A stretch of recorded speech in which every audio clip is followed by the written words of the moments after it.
오늘은 전 공무원 연금 자금운용단 단장이셨던 이창훈 단장님을 초대했습니다. 안녕하세요. 네, 안녕하십니까. 네, 오늘 이번에 참 오랜만에 뵙는데요. 네네. 한 달 만이죠? 그렇습니다. 네. 근데 한 달 사이에 여러 가지 일들이 있었지만 특히 네. 이 외환 시장과 관련해서 보면은요, 환율이 네. 지금 상당히 떨어진 것 같아요. 맞아요. 네. 그러니까 지금 환율이 1,130원까지 떨어져 1,130원대까지. 네네. 오늘 보니까 1,133원 뭐 이 네. 정도 하는 것 같은데 정말 네. 많이 떨어졌거든요. 그렇습니다. 이 지금 상황에 대해서 한번 좀 먼저 설명을 해주시죠. 왜 이렇게 떨어지고 있는 거죠? 그러니까 이제 저희가 통상적으로 뭐 지난번에 이게 한 1,190원대부터 환율이 거의 특별한 조정 없이 그냥 스트레이트 쭉 내려와서 한 1,150원 정도면 되지 않을까 이제 이런 생각들을 시장에서 했을 텐데 오늘은 뭐 1,130원대까지 내려왔잖아요. 보통 이제 최근에 또 주식시장이 조정을 받았잖아요. 그래서 주식시장이 조정을 받으면 아무래도 사람들이 약간 리스크 오프 분위기가 되기 때문에 코리아 원화 같은 경우에는 이머징 통화니까 네. 조금 반등하는 그런 경향이 있는데 이번에는 주식시장도 약했는데 원화는 계속 강세를 갔어요. 그러니까 조금 특이한 국면이었던 것 같고요. 그 원인은 뭐 몇 가지 제가 말씀드릴 수 있을 것 같은데 하나는 이제 우리가 뭐 약간 뭐 그 좋은 건 아닌 것 같은데 위안화하고 동조화되는 경향이 있는 것 같아요. 그래서 여러분들 아시는 것처럼 그 위안화는 완전한 자유변동 환율제가 아니고 이제 통화 바스켓에 의한 관리 변동 환율제를 쓰고 있는데 그 통화 바스켓에 우리나라 원화가 10%가 들어가 있어요. 아, 그래요? 그러니까 상당히 큰 거죠. 그러다 보니까 이제 위안화가 최근에 굉장히 강세로 갔거든요. 그래서 우리가 보통 위안화를 얘기할 때 위안화의 크리티컬 라인을 이제 7.0, 포치, 뭐 이렇게 포치 라인이라고 하는데 지난번에 뭐 시장이 흔들리고 코로나 때문에 이럴 때는 이제 7 넘어갔었죠. 7 네. 넘어갔다가 거기서부터 계속해서 내려오고 있거든요. 오늘 아마 6.6? 제가 보니까 6.7 뭐 이 정도 된 것 같은데. 그러니까 이제 위안화가 강세로 가는 배경에는 최근에 이제 중국 데이터가 홀로 좋잖아요. 네. 경제 데이터가. 그렇죠. 경제 데이터가 뭐 그게 믿을 수 있는 건지 없는 건지 모르겠지만 어쨌든 코로나가 조금 거기는 진정되고 락다운이 풀린 상태에서 경제가 정상적으로 돌아가고 생각보다 수출입 데이터도 좋고 그리고 또 이제 미국도 위안화 절상을 원하잖아요. 그렇죠. 그러다 보니까 그리고 제가 보기엔 또 하나는 이제 중국 같은 경우에도 과거에는 이제 무역에서 달러를 많이 벌어들였는데 그거에 대한 견제가 많이 들어오고 또 여전히 중국은 부채 문제를 떠안고 있기 때문에 그 기업 부채 문제가 심각하죠. 기업 부채, 뭐 지방정부 부채. 그래서 중국 같은 경우에도 이제 돈이 필요로 한 거죠. 그래서 이제 자본시장을 계속 개방하거든요. 특히 채권시장 쪽에 개방이 많이 이루어지니까 이 자본시장의 머니 플로우 때문에 위안화 강세가는 부분도 있는 것 같고 그런 것들이 우리한테 영향을 준 것 같고요. 두 번째로는 이제 뭐 여러분들 다 아시는 것처럼 그 달러가 약세 기조잖아요. 달러 인덱스가 뭐 지난번에 100을 넘어갔다가 지금 92점 몇 레벨 이렇게 와 있고 또 미국이 이제 경기 부양을 어쨌든 뭐 선거 전에 하든 네. 선거가 끝나서 하든 경기 부양을 할 거다. 그럼 또 달러가 풀리는 거니까. 그렇죠. 그런 맥락에서 이제 상대적으로 우리 통화가 좀 강세로 갔던 부분이 있는 것 같고요. 또 하나는 이제 최근에 우리나라의 신용등급 평가들이 좀 있었거든요. 피치가 먼저 있었고, 그 다음에 S&P 500이 했는데, 등급의 변화는 없었는데, 여전히 그 안정적인 평가를 내렸고, 우리나라 신용등급이 엄청나게 좋아요. 더블 A라서, 우리나라 신용등급이 뭐 일본보다는 당연히 위에 있고, 웬만한 뭐 서유럽 국가보다도, 프랑스보다도 우리가 높을 거예요. 그래요? 그런 것도 영향을 준 것 같은데, 뭐 너무 급하게 와서 그렇죠. 그래서 어느 정도 이제 좀 올 만큼 오지 않았을까 라는 생각도 들고 뭐 한 2, 3일 전에 보니까 기재부 차관도 약간 뭐 주시하고 있다 이런 구두개입성 발언을 하고 이런 걸로 봐서는 조만간 좀 변화가 있지 않을까 라는 생각하고 있습니다. 네. 그러니까 이게 그 지난번 언젠가요? 60원 정도 이렇게 내려갈 때 네. 그때 이렇게 그 거래하는 투자자들, 외환 네, 네. 투자자들 이렇게 분위기를 보니까 야, 바닥이다. 그렇죠. 1150원이 지지선이라고 생각을 많이 했죠. 네. 근데 이게 깨져버리니까. 근데 사실 이렇게 되면 그 수출하는 기업들에게는 타격이 좀 큰 거 아닌가요? 있죠. 있습니다. 그러니까 우리는 사실은 환율 영향을 받아요. 왜냐면 우리가 뭐 소규모 개방 경제로 수출을 통해서 먹고 사는 나라이기 때문에 물론 뭐 이제 환율이 뭐 일방적으로 결정하지는 않지만 그래도 환율이 상당한 영향을 준다 이렇게 봐야 되겠죠. 그러니까 수출하는 기업들한테는 아무래도 뭐 부정적인 영향을 줄 거고 왜냐면 그걸 가격으로 전가하기는 어렵잖아요. 그렇죠.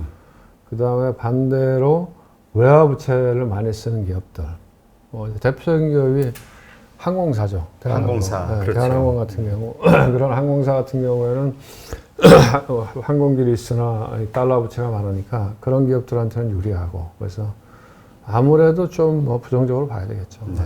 그러니까 지금 급격하게 떨어지는 게 9월? 9월서부터 이게 더 그렇죠.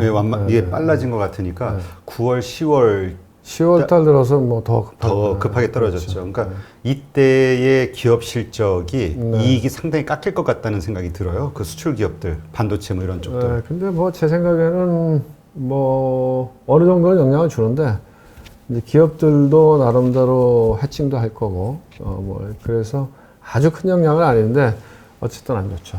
네. 근데 이제 우리가 이제 중국 위안화하고 연동이 되다 보니까 지금 같이 이런 현상이 벌어지고 있다 이렇게 말씀을 하셨는데요. 일단 그 말씀대로 그 중국에서 이제 자본을 끌어당기기 위해서는 이제 고평가가 돼 있어야 강세가 돼 있어야 이제 유리한 거잖아요. 투자자들이 그 투자하기가. 그런 면도 있지만 이제 돈이 들어오면 그러니까 중국 쪽으로 돈이 들어온다는 거는 특히 이제 중국이 계속 하고 있는 거는 이제 채권 시장을 개방하고 직접 투자를 늘리고 돈이 들어오잖아요. 그리고 중국은 아직은 채권 금리가 높잖아요.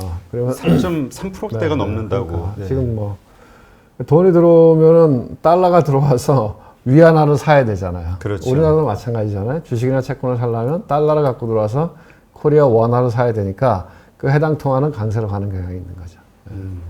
근데 뭐죠? 그 중국도 마찬가지로 수출하는 기업들에게는 이게 좀 부담이 될 수 있는 거잖아요. 부담이 될 수 있는 거죠. 그러니까 중국 정부가 이걸 계속 용인을 할까요? 아니면 중국 정부도 뭔가 개입을 하진 않을까요?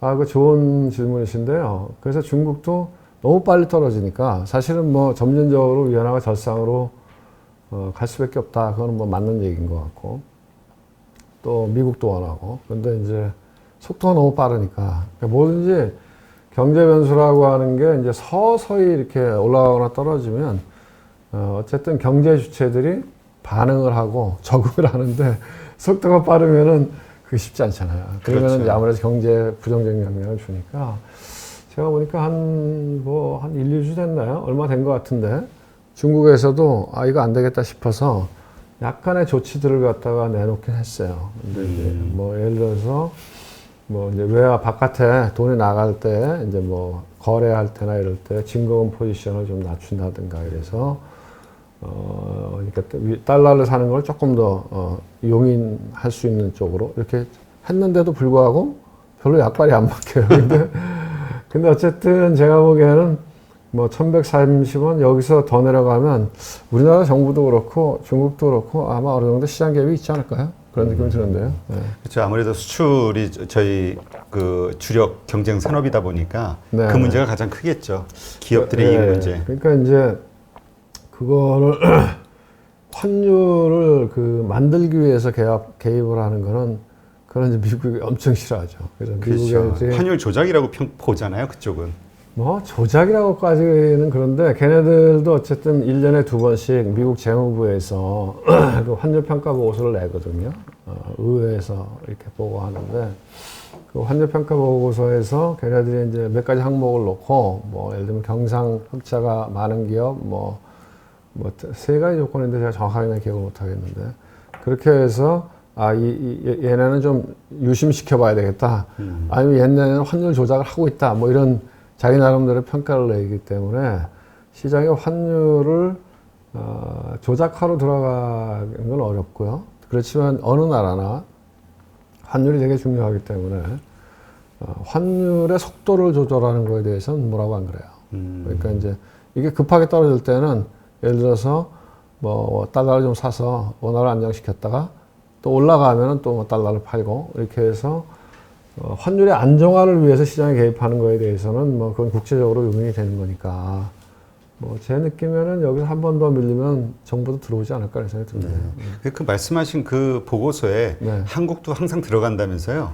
들어가는데 저희는 그래도 뭐 중국은 몇 번씩 당하는데 우리는 그냥 너네 우리가 열심히 보고 있을게 해서 와치리스트 정도에 들어가는 정도로.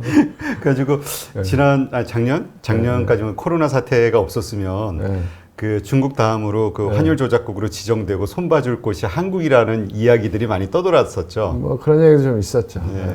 왜냐하면 우리가 워낙 돈을 많이 버니까. 그렇죠. 무역 흑자가 워낙 세고 오랫동안 장기적으로. 네. 근데 이제 이렇게 환율이 떨어지면 보통 기대하는 게 이제 외국인 투자자, 중국에 투자를 많이 하는 것처럼 네. 한국에도 이렇게 투자가 많이 들어와야 되는데 그렇죠. 또 그렇지는 않은 것 같다는 이야기가 들려요. 그렇죠. 근데 그렇긴 한데 그래도 미국 시장이 흔들릴 때 외국인들이 옛날처럼 막 팔고 나가지는 않으니까 그래도 그런 면에서는 아무래도 환율의 영향을 좀 받고 있다 이렇게 봐야 되겠죠. 신규 유입은 뭐 그렇게 크지 않지만 네. 왜 그 한국을 빠져나가는 자금이 네. 그리고 신규 유입도 줄어든다. 제가 보기엔 조금씩 있고 그 다음에 채권 시장을 보면은 미국 같은 경우는 채권이 최근에 많이 무너졌는데 우리나라 채권 시장은 비교적 견조하거든요. 그래서 네. 제가 뭐 수급을 자세히 못 봤지만 아마 채권 시장 쪽에도 영향을 좀 주지 않았을까 이런 생각이 들어요. 지금 한국의 국채 금리는 중국에 비해서 경쟁력이 있나요? 저희는 낮죠. 더 낮죠. 그렇죠. 저희는 아무래도 미국을 많이 연동하다 보니까 그러니까 저는 그런 생각이 들어요. 제가 이제 몇 번 방송에서 이야기했지만 지난번에 저희가 기준금리를 0.5를 낮춰서 지금 네. 0.75인데 굳이 그럴 필요가 있었을까 이런 생각이 들어요. 그렇게 해서 뭐 얼마나 경제가 좋아질지 모르겠지만 경제가 좋아지는 것보다는 뭐 집값이 올라가고 서민들 힘든 게 훨씬 많으니까 그래서 굳이 그럴 필요까지는 없지 않았을까 이런 생각이 드는데 뭐 그래서 지금 상대적으로는 뭐 우리가 좀 뭐 상대적으로는 괜찮지만 그래도 이제 옛날에 비하면은 좀 너무 금리가 낮지 않나 이런 느낌 들고요. 그게 지금은 괜찮아요. 네. 지금 괜찮은데 어떤 외부적인 그 충격이 왔을 때 지금처럼 뭐 이렇게 유동성이 많이 풀리고 전 세계적으로 뭐 이렇게 좋은 시절에는 별 영향을 안 주는데 만약에 이제 어떤 충격이 있거나 달러 유동성이 축소되는 과정에서는 아무래도 이렇게 우리가 그래도 이머징 국가잖아요. 근데 그리고 우리 통화가 국제 결제 통화가 아닌데 낮은 금리를 갖고 있으면 좀 환율이 변동성이 커질 가능성이 있죠. 네. 그러니까 이 환율이 이렇게 급하게 떨어지면서 물론 이제 기업들 여기까지는 아직 체감이 안 온다 해도 결국 이게 주가에 한국의 주가에 좀 안 좋은 거 아니냐. 영향을 좀 주죠. 왜냐하면 대한항공 주가 같은 게 최근에 강하잖아요. 네, 근데 꼭 뭐 이것 때문만은 아니겠지만 복합적인 요인이겠지만 이것도 하나의 원인이라고 볼 수 있죠. 네. 그러면 그리고 아마 자동차 같은 데는 영향을 주죠, 바로. 수출을 많이 하니까.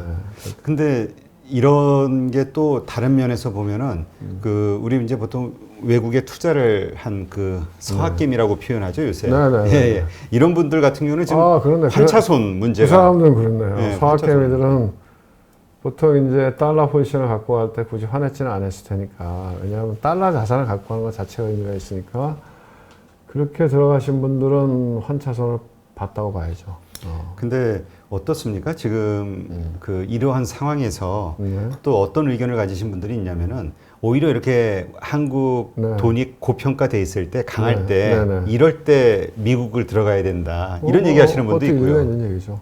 일리가 있죠. 왜냐하면 이제 우리 통화가 셀 때 상대적으로 달러는 약하니까 그럴 때 달러를 사는 건 괜찮죠. 근데 이제 이런 걸 봐야 되겠죠. 이게 이제 이 정도 수준에서 멈출 거냐, 아니면 기조적인 추세로 좀 더 내려갈 거냐, 이제 그런 거에 대한 판단은 좀 있어야 되는 거죠. 근데 그 누구죠? 지난번에 그 해외 토픽으로 아주 화제가 됐던 미국의 그 스티븐 로치인가 뭐 교수 있었잖아요. 뭐 달러가 한 30% 하락할 것이다 이렇게 얘기해가지고 그래 그렇게는 않을 것 같은데.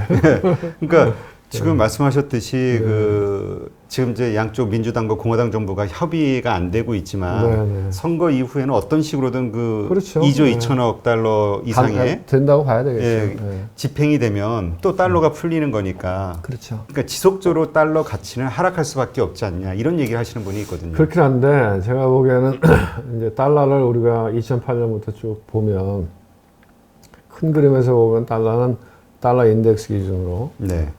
여러분들 잘 아시는 이제 선진국 통화 대비해서 그 달러 인덱스로 보면 지수가 80에서 100 사이의 박스권에 있거든요. 크게 보면.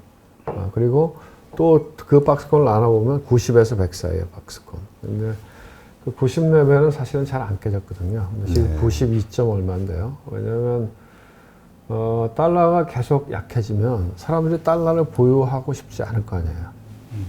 그리고 문제가 뭐냐면 미국이 갖고 있는 굉장한 혜택이 달러가 기축통화라는 거잖아요. 그렇죠. 그래서 맘만 먹으면 뭐 달러 찍어내면 되니까. 그런데 달러의 안정성에 대해서 그게 사람들이 의심을 갖게 되면 달러를 마음대로 찍어낼 수가 없거든요.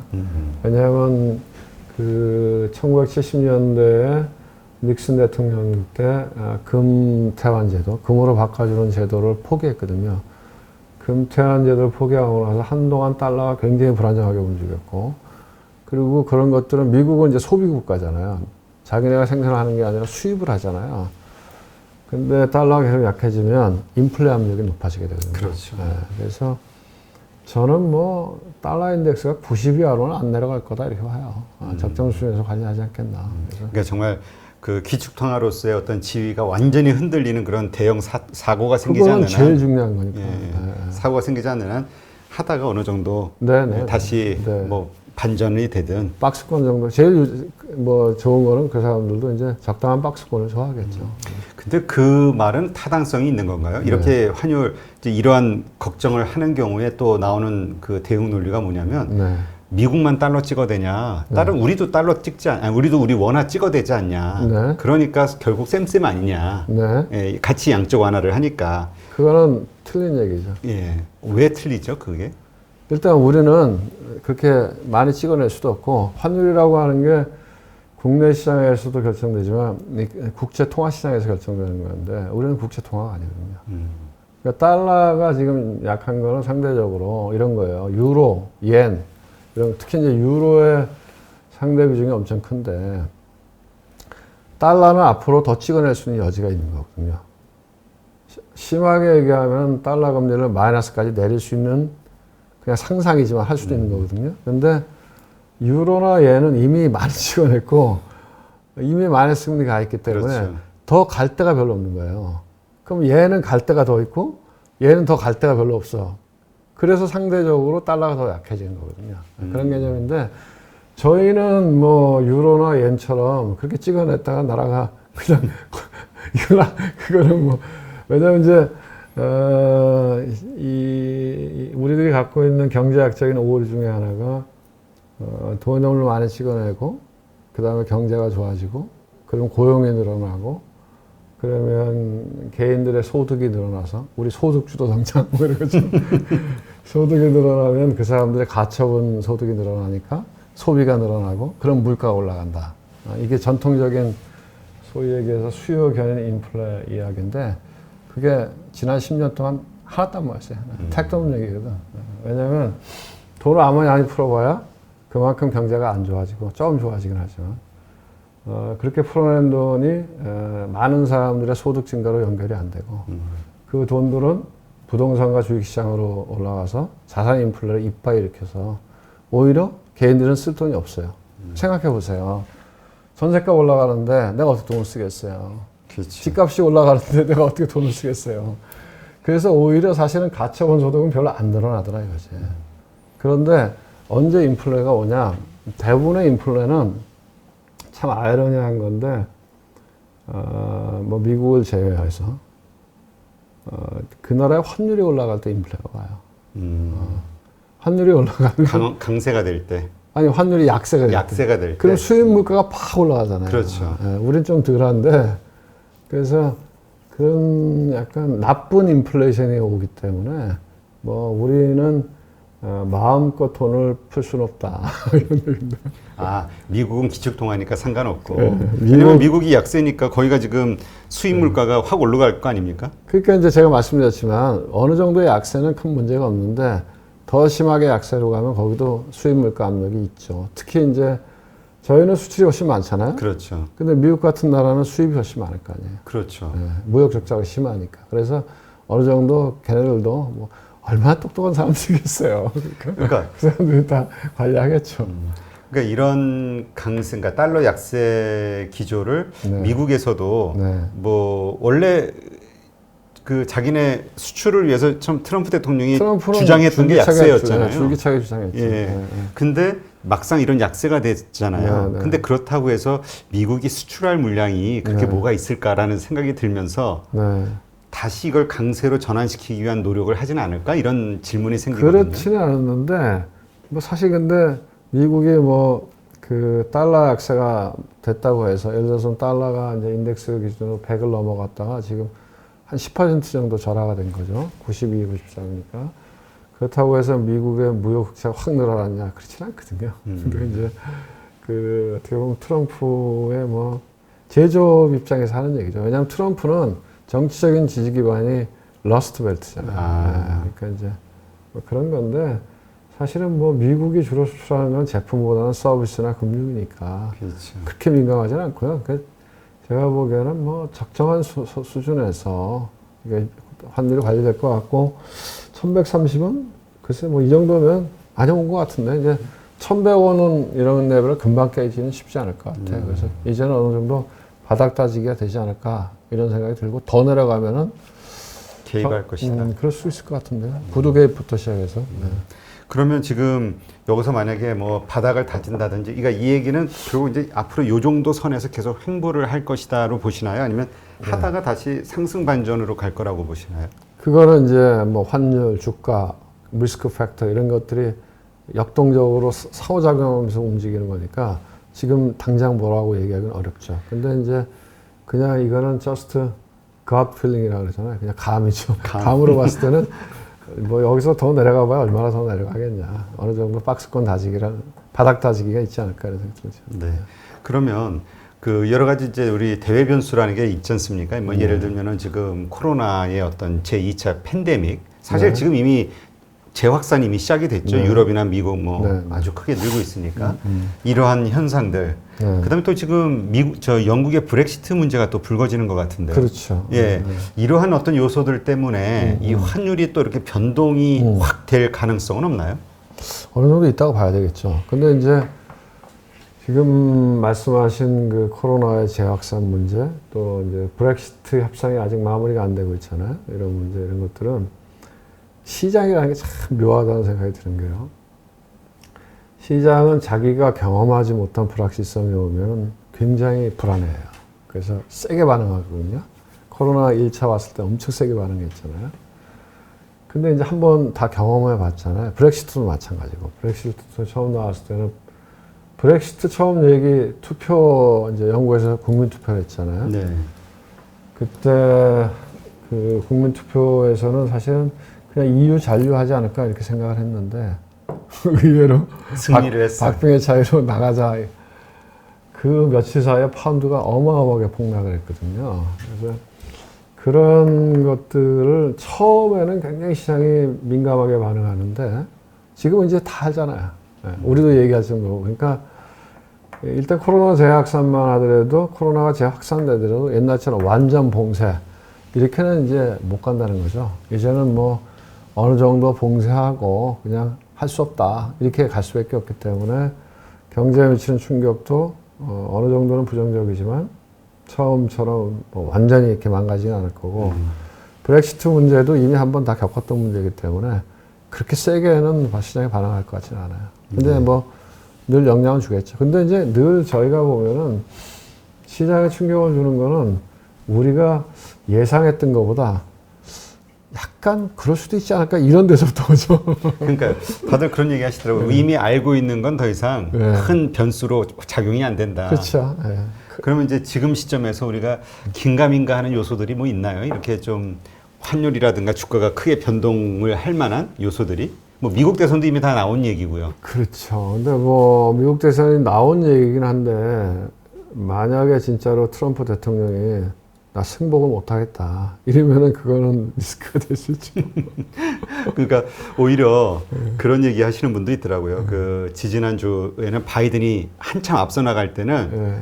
오히려 주가가 오르고 네. 폭이 좁아지니까 흔들린다고. 그럴 수 있죠. 변동성이 네, 커지니까. 그럴 수 있죠. 이제 사실은 이제 시장에 생각할 때는 뭐 이렇게 선호를 떠나서 그 트럼프 대통령이 뭐 친자본가니까, 그러니까 아무래도 시장에는 조금 더 우호적이고, 바이든 같은 경우에는 이제 민주당 쪽이니까 아무래도 뭐 규제나 시장 개입 이런 측면에서 또 이제 법인세 인상 이런 얘기, 빈부격차 완화 뭐 그래서 조금 더 시장에 네거티브하지 않을까 이렇게 이제 생각하는데 이제 그 중에 바이든은 다행인 거죠. 왜냐하면 민주당 내에서 가장 오른쪽 그러니까 보수에 가까운 사람이 된 거잖아요. 그렇죠. 워런이나 샌더스에 비해서는 또 그래서 바이든이 됐던 거고. 근데 지금 어떻게 생각하냐면 제일 큰 리스크가 대선 불확실성이니까 바이든이 돼도 그냥 바이든이 되는 게 훨씬 좋겠다 이렇게 생각하는 거죠. 바이든이 되면은 뭐 지금 뭐 부양책 이거는 뭐 무조건 될 거고. 요새 뭐 블루웨이브 뭐 이런 표현 하는 분들도 네. 있더라고요. 그 민주당이 상원과 하원까지 다 먹을 경우 네. 그렇게 되면은 자금 정책 집행이 많을 거예요. 확 돼버리니까. 그럴 가능성이 있어요. 네. 왜냐면은 제가 보기에 아까도 이제 대선 얘기 나왔지만은 뭐 제가 그쪽에 전문가는 아니지만 미국은 이제 우편 투표가 많다는 거잖아요. 그렇죠. 네, 근데 이제 직접 현장에 나와서 투표하는 거는 공화당 지지자가 많고 우편 투표는 민주당 지지자가 많다는 거 아니에요? 그럼 현장에 나와서 하는 걸 깠어요. 근데 만약에 트럼프가 이겼어. 근데 우편 투표까지 까보니까 여기가 이겼어. 그럼 대법원 가자 이렇게 되고 아니면 그 차이가 작아도 트럼프가 계속 우편 투표, 부정 투표라고 무진장 떠들어대고 이번에 뭐 무리를 해서라도 대법원 판사를 하나 여자 판사 집어넣었잖아요. 네. 그러니까 그런 게 좀 리스크가 될 수 있다고 보고요. 말씀하신 대로 이제 전통적으로 이제 민주당 누구나 그렇잖아요. 대통령이 됐어. 그러면 처음에 다 뭔가 새로운 정책 뭐 이런 것들을 하잖아요. 그러니까 재정 투입이 많겠죠. 재정 투입이 많은데 지금처럼 지금 재정 투입을 하고 하원은 민주당, 상원은 공화당 이렇게 돼 있잖아요. 그러니까 지금 재정 부양 패키지를 한다 그러는데 백악관하고 하원이 합의를 하더라도 상원에서 동의를 해줘야 되잖아요. 그렇죠. 네, 그런 삐걱삐걱 되는 게 있는데 만약에 말씀하신 대로 블루웨이브에서 대통령 그 다음에 뭐 상원, 하원 이렇게 뭐 민주당이 갔다. 그러면 처음에 많이 돈을 쓰지 않을까요? 그리고 전통적으로 이제 공화당은 우리가 이제 이 정치적인 이념으로 보면은 시장 중심, 그렇죠. 개인의 자유, 개입을 하지 않는다. 개인의 자유 이런 것들을 굉장히 중요시하고 민주당 같은 경우에는 그러니까 빈부격차도 많이 벌어지고 살기가 힘드니까 정부가 들어가서 좀 좁혀줘야 된다 이런 거니까 정부가 뭐 바이든이 되는 거는 시장에 저는 나쁘다고 생각 안 해요. 근데 좀 차이가 벌어져서 돼야지. 근데 그거를 기대를 하시는 분들이 있더라고요. 또 어떤 분들 이렇게 인터뷰를 하다 보니까 네. 민주당은 말씀하신 대로 정부가 개입을 해야 된다. 이 케인즈파 그런 어떤 이론이기 때문에 그냥 국민들한테 돈을 주는 게 가장 확실하게 경제를 살리는 방식이다. 네, 네. 이번에 나온 데이터도 그렇고 과거에. 네. 그래서 그런 방식으로 뭐 공화당은 기업 뭐 어떤 그렇죠. 산업을 키우는 데다 그거 써야 되게 된다. 중요한 패러다임, 되게 중요한 포인트인데 네. 그거는 이제 약간 내가 이 현실 세계를 어떤 프레임으로 보느냐 하는 거하고 연결돼 있고 되게 중요한 이슈인 것 같아요. 그러니까 전통적으로 말씀하신 대로 기업을 살리고 기업을 통해서 고용을 창출하고 그래서 그 기업을 통해서 개인들의 부가 소득이 늘어나고 이런 것들이 이제 어떻게 보면 시장주의자들의 그렇죠. 주장이고 공화당의 전통적인 생각이고 어떻게 보면 미국의 주류의 생각이고 그리고 또 그게 사실은 뭐 우리가 이 현대 역사를 보면 그게 맞았죠. 왜냐하면은 그렇게 한 미국과 배급제를 했던 뭐 소련이나 뭐 모택동 계획 경제 이런 것들은 망했으니까. 근데 이제 이런 부분이 있는 것 같아요. 우리 이제 소득주도 성장 얘기하는데 우리나라는 제가 보기엔 소득주도 성장이 뭐 해도 이만큼밖에 안 되지. 뭐. 왜냐면 우리는 힘이 없어요. 아니 그게 아니고요. 저희는 경제를 이끌고 가는 드라이빙 팩터가 수출이잖아요. 그렇죠. 우리 조그만 나라에서 세계 10대 교육국이니까 그러니까 우리는 계속 무조건 경쟁력 있는 제품을 만들어서 세계를 상대로 무역을 해야 먹고 사는 나라고 미국은 소득주도 성장이 되는 나라죠. 왜냐하면 미국은 소비 국가잖아요. 그리고 미국은 GDP에서 차지하는 비중의 70% 이상이 소비니까 미국은 진짜 소득주도 경제 정책을 하는 게 맞아요. 그럼 그런 맥락에서 보면 제가 보기에는 개인들한테 직접 돈을 주는 것도 굉장히 좋은 방법이다 이런 생각이 들어요. 왜냐하면 두 가지 측면인데 하나는 이제 기업한테 준다고 해서 그게 꼭 노동자한테 갈 거냐. 그렇죠.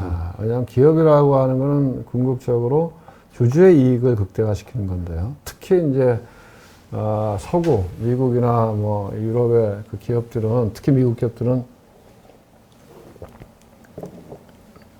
주주가 분산돼 있잖아요. 오너십의 개념이 아니고 주주의 개념이고 그러다 보니까 우리가 늘 이제 기업을 바라보는 시각이 이 에이전시 이슈거든요.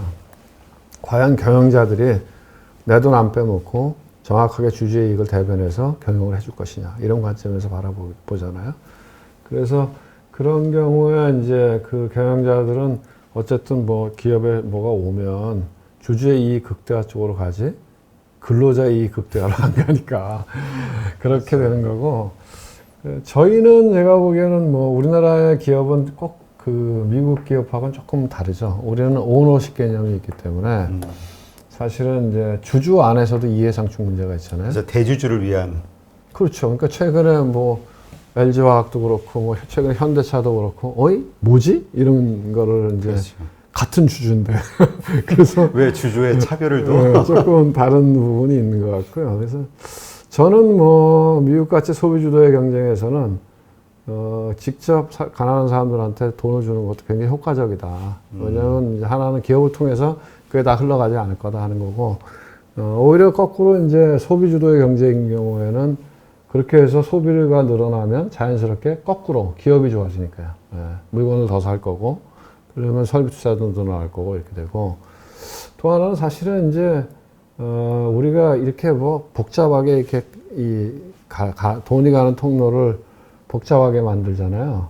행정비용이 많이 들어요. 행정비용이. 그렇죠. 예, 그래서 그 돈이 직접 국민한테 가는 것보다 그 돈의 상당수가 공무원한테 가.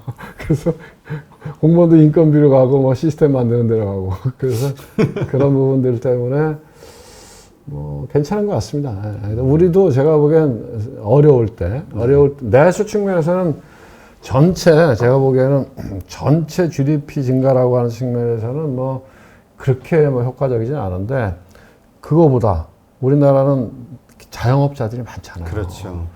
그 자영업자들이 지금 되게 어렵잖아요. 그렇죠. 뭐 완전히 뭐 돈을 오히려 까먹고 있어야 되니까. 그러니까요. 그런 자영업자들이나 내수경제 활성화라는 측면에서는 그렇게 돈을 직접 국민들한테 어려운 사람들한테 직접 돈을 줘서 내수 진작을 하고 소비를 일으키는 거는 바람직하죠. 네.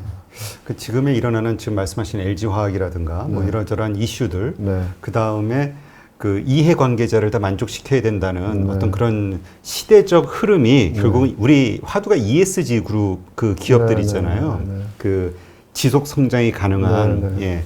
그러한 기업들의 어떤 가치가 네. 새롭게 평가되는 어떤 기회가 되지 않을까? 뭐 이런 생각도 들던데요. 제가 한번 여기 와서 ESG를 한번 했던 것 같아요. 네. 한번 제가 와서 ESG 기관 투자가 역할하면서 ESG를 한번 쭉 주제로 얘기했는데 이건 제가 보기에는 계속해서 시장에서 갖고 가는 이슈가 될 거예요. 왜냐하면은 그 2008년도 금융위기를 겪으면서 이 주주의 이익 극대화라고 하는 게 과연 인류에게 절대 선이냐 하는 거에 대한 회의가 생겼거든요. 물론 이제 지금의 우리가 사는 현실 세계에서의 이 경제 활동의 주체는 기업이 뭐 굉장히 중요하죠. 중요한 역할을 하고 소비자도 하고 하는데 결국 보니까 이 탐욕이라고 하는 게 뭔가 사고를 치더라. 그리고 월스트리트에서 사고를 쳤는데 전 세계에 아무런 상관없는 모든 보통 사람들이 고통을 겪었잖아요. 그렇죠. 코스트를 지불했잖아요. 이상한 거잖아요. 그렇죠. 월가의 탐욕 때문인데. 근데 이제 그래서 그거에 대한 반성들이 기업이라고 하는 게 꼭 돈만 버는 건 아니다. 고인 컨선, 우리가 얘기하는 영속 기업, 그런 측면으로 보면 이제 기업의 이해관계자 집단하고 같이 잘 가야 된다. 그래서 이제 환경 문제, E, 그다음에 S, 사회적 가치, 소셜 밸류, 그다음에 G, 가버넌스. 우리가 최근에 가버넌스 이슈를 확실하게 경험하고 있잖아요. 갑자기 뜬금없이 LG화학이 물적 분할한다 그래갖고서는 주식이 뭐 주식 같지도 않은 주식이 돼버렸고 실적이 아무리 잘 나와도 사람들이 저거 사야 돼 말아야 돼 이러고 그다음에 뭐 수소차 전기차에서 잘 나간다고 하는 이 주도주에 딱 올라가던 현대차가 어느 날 갑자기 숭당금 확 설정한다 그러니까 어이?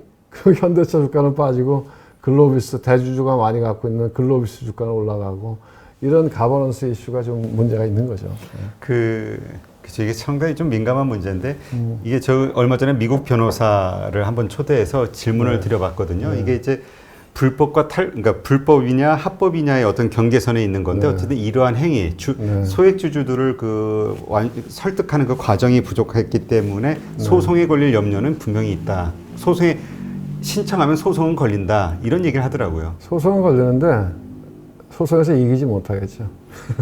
가능성도 좀 있다고 그러던데요. 그건 해봐야지 아는데. 왜냐하면 제 생각엔 이제 지금 미국 법정에서 한국이 아니라. 그거는 이제 뭐 미국의 투자가인데 한국에 있는 주식을 투자했다. 그렇죠. 이 사람이 걸 수는 있겠지. 그렇죠. 미국 법정에서는 걸린다는 그럴 거죠. 수도 있겠죠. 근데 이제 이런 이 가버넌스 이슈의 첫 번째로 큰 이슈가 됐던 것들이 삼성물산하고 제일모직이었잖아요. 근데 그것도 상식적으로 보면은 참 말이 안 되는데 법적으로는 하자가 없거든. 자본시장 통합법에 그렇게 돼 있거든. 그런 거고 이번에 LG화학이 인적 분할을 안 하고 물적 분할을 한 거 그것도 주주총회를 안 거치고 그렇게 다 할 수 있거든. 그러니까 경영진이 그냥 단독으로 결정을 이사회에서. 그러니까 그런 것들이 우리 법에 어떤 그 약간 구멍인데 그런 기업들이 얼마나 기가 막히게 법무팀 써갖고 얼마나 법률검토를 했겠어요. 그러니까 법적으로는 하자는 없는데 사실 우리가 상식이라고 하는 측면에서 보면은 문제가 있는 거죠. 근데 그 미국 변호사가 하는 말이 이런 얘기를 하시더라고요. 뭐냐면 이제까지 한국에서 그게 통해왔고 그랬기 때문에 앞으로도 그러니까 쉽게 그런 일들을 저지르는데 이제는 글로벌 스탠다드가 됐기 때문에 미국인 말씀하신 대로 미국의 주주가 미국 법정에 송사를 걸 수 있는 자격 있는 사람이 이 주식을 갖고 있을 때 걸면 미국 법에 의해서 재판이 되고 거기 걸려버리잖아요. 그건 제가 이제 법률 전문가가 아니라서 잘은 모르지만 이런 건 있을 수 있죠. 예를 들어서 지난번에 삼성물산도 그런 게 있었는데 우리가 이제 한미 FTA를 할 때 보면 미국의 민간이 우리나라의 국가의 어떤 잘못된 것에 의해서 손해를 봤다. 그러면 그거를 국제재판소에 가서 제소할 수 있죠. 그게 지금 진행되고 있는 게 론스타 건이었던 것 같고, 그 다음에 아마 삼성물산 건도 ISD를 한다고 하는 것 같아요. 그러니까 그렇게 어떤 민간이 국가를 상대로 할 수는 있을 것 같고, 대한민국 정부를. 그 다음에 근데 그게 삼성전자의 그 법적인 소재지가 대한민국인데 그걸 미국에서 할 수 있는지 없는지는 전 잘 모르겠어요. 그거에 대해서 그 미국 변호사가 확실하게 얘기하더라고요. 미국에 수출을 하거나 미국에서 영업을 하거나 거기에 법인이 있거나 그러면 다 미국 법으로 된대. 그래서 이번에 26일 날 LG화학이 그 SK이노베이션 그 영업 비밀로 고소를 한 게 한국 법정이 아니라 미국 법정에다 했다는 거죠. 그래서 결과 근데 그 하는 이유가 뭐냐면 미국 법정에다 하면은 1년 안에 이 결론이 빨리 난대요. 그리고 하자마자 뭐 전자증거 게시제도라는 게 있어서 양쪽이 모든 자료를 다 제출을 안 내면은 삭제한 것까지 다 지는 걸로. 그러니까 빠른 시간 내에 결론이 나고 네, 네. 없는 쪽이 확실하게 드러나고 네. 죄를 뭐라 하나 불리한 쪽이 네, 네. 그리고 결론이 났을 때 손해배상이 네, 완전히 어마어마하겠죠. 들이다른 거예요. 어마어마하겠죠. 그러니까 미국 법정으로 가는 거죠. 그러니까 이번에 LG화학이 SK이노베이션한테는 그런 식으로 했는데 네.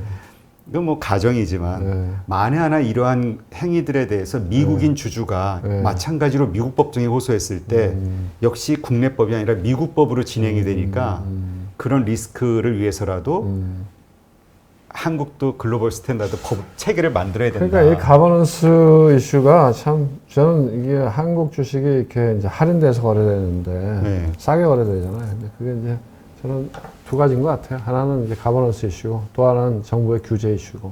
그래서 그런 것들이 좀 이렇게 뭐 말씀하신 대로 글로벌 스탠다드에 가까워지면 한국 주식이 훨씬 더 올라가겠죠. 네.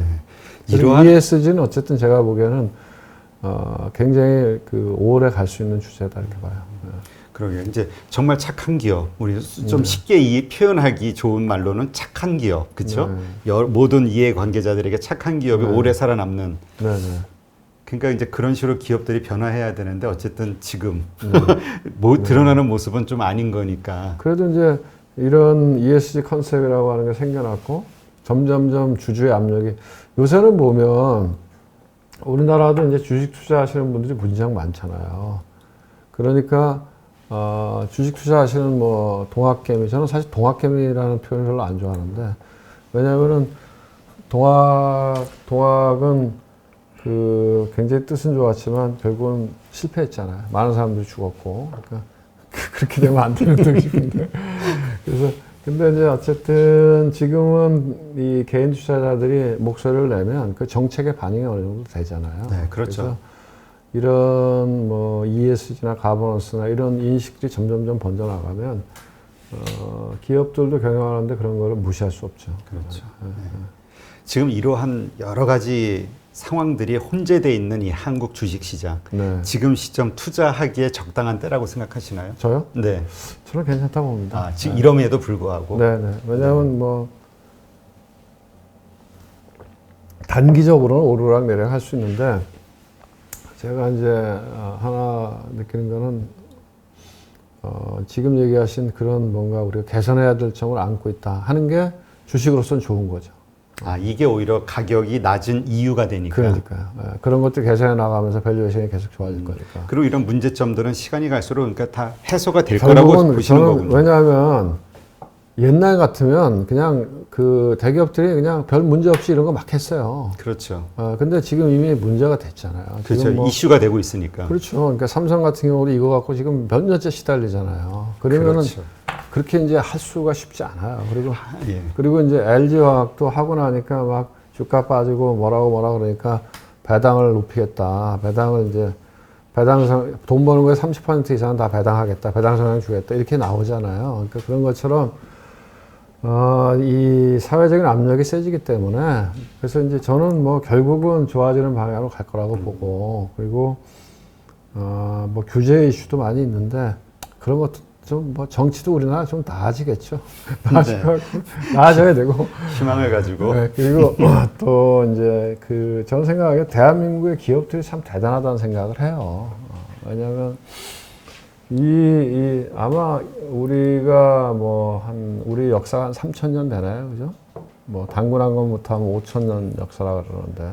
근데 지금이 아마 대한민국이 제일 뭐랄까 강성한 구군이. 그렇잖아요. 우리가 고구려 시대? 그렇죠. 고구려 시대도 우리가 셌지. 근데 고구려 시대보다 지금이 더 센 거 아닌가 싶어요. 언제 우리가 어떻게 보면 이 10대 이 국가에 들어가겠어요. 세계. 이 인구 5천만 갖고 이 작은 나라. 그리고 정말로 우리가 이 삼성전자, 뭐 현대차 이런 기업들 보고 뭐 LG화학 보면은 뭐 진짜 저는 존경스러운 것 같아요. 그렇게 뭐 엄청나게 뭐 어려운 환경에서 또 뭐 맨날 또 이 정부하고 싸워가면서 그러면서도 세계적인 글로벌 기업이 되고 또 삼성전자 같은 기업을 보면은 그 옛날에 뭐 테레비 만들고 냉장고 만들던 회사잖아요. 그 몇십 년 전에 돌아가면 뭐 LG전자하고 비슷한 회사였죠. 근데 그런 회사가 진짜 이 장기적인 안목을 갖고 반도체에 투자해서 지금 반도체 세계 1위를 만들어내고, 그리고 또 뭐 반도체가 어렵고 하니까 또 스마트폰도 뭐 애플이 만들어냈는데 막 뚝딱뚝딱 해갖고 지금 그때 엉터리 비슷하게 만들어서 어쨌든 그것도 지금 따라가고, 그 다음에 뭐 최근에 뭐 또 저 화웨이 뭐 목 잡고 흔드니까 저게 통신 사업에서 또 5G 쪽도 또 세계 시장을 또 잡아가고, 뭐 TSMC가 워낙 돈을 많이 버니까 파운더리 쪽도 가고 막 이런, 어쨌든 제가 보기에, 그리고 뭐 우리 뭐 LG화학 뭐 이런 최근에 욕 바가지를 먹지만은 전기차 배터리 시장에서 세계 1위를 하고 이런 기업이 있다는 게, 그리고 뭐 최근에 이제 빅히트 상장해갖고 주가 막 빠져서 엔터지도 뭐 개박살 났지만 어쨌든 BTS 같은 그 말이 돼요. 예, 그 우리나라에서 세계적인 그런 그룹이 나오고 막 팬덤들이 나오고 이래서 저는 뭐 우리나라의 역동성이나 대한민국이 갖고 있는 사람들 이런 걸 봤을 때 대한민국 주식 해도 된다. 하여튼 우리 국민들은 이렇게 네. 열정적으로 하고 있으니까 그렇죠. 이제 위에서만 조금 바뀌어주면 되겠네. 경영자들, 근데 그것도 정치인들. 그것도 국민들이 뭐 좀 우리나라 국민들이 똑똑하니까 바뀌지 않겠어요? 그럼 우리는 네. 일본처럼 가만히 보고만 있지 않잖아요. 우리는 막 엄청나게 그 요구하잖아요. 지금 아마 LG화학이나 이런 경영자들도 아마 되게 스트레스 받을 거예요. 엄청 피곤했을 거예요. 네. 이해는 가요. 이해는. 근데 이제 이해 왜 그 사람이 그럴 수밖에 없었냐 하는 상황에 대한 이해는 가요. 네, 알겠습니다. 일단 긍정적인 희망을 갖고, 현실은 조금 짜증나지만 네. 미래는 좀 더 나아질 거라는 희망을 갖는 걸로. 아니, 그리고 저희가 안 올랐잖아요. 저희가 뭐 시장 자체 밸류가. 아니 뭐 저희가 거의 10년 동안 2,000포인트 왔다 갔다 하잖아요. 근데 뭐 미국은 뭐 S&P 500 기준은 5배 올랐는데 뭐. 그러니까 우리도 반은 따라가야죠. 알겠습니다.